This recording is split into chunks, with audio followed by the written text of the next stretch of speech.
It was the first time I ever painted in any way, shape, or form. I just kept getting better and better and better. I had only 2 brushes, and I used those 2 brushes, I think, for like over 6 months. I sold out almost every single painting. I think that was the moment I realized there's something here. Je m'appelle Benny Bing et je suis artiste visuel. You know, it was a transformation period in my life. I was just so open-minded to the whole idea of this gift.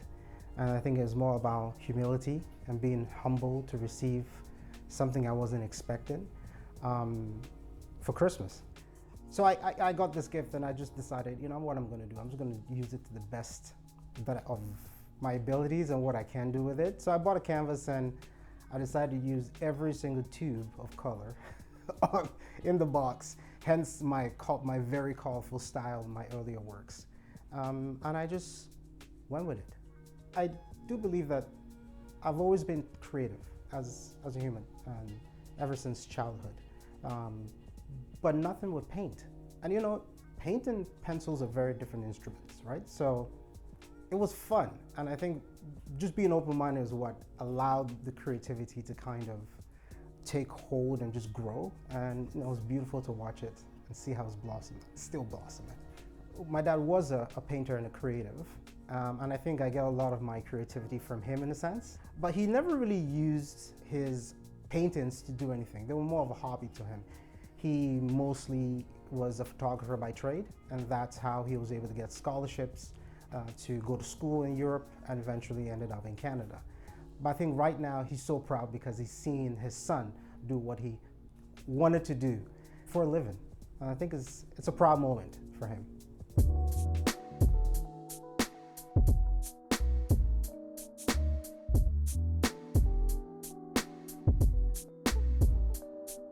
I didn't know how to make that transition from my first career into a second career.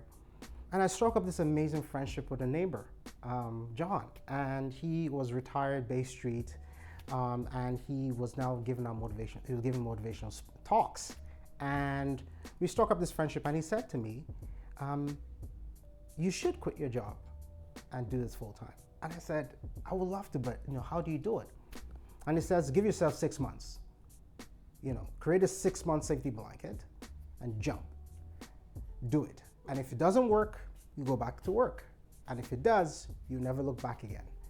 And long story short, within the first 3 months, everything took off.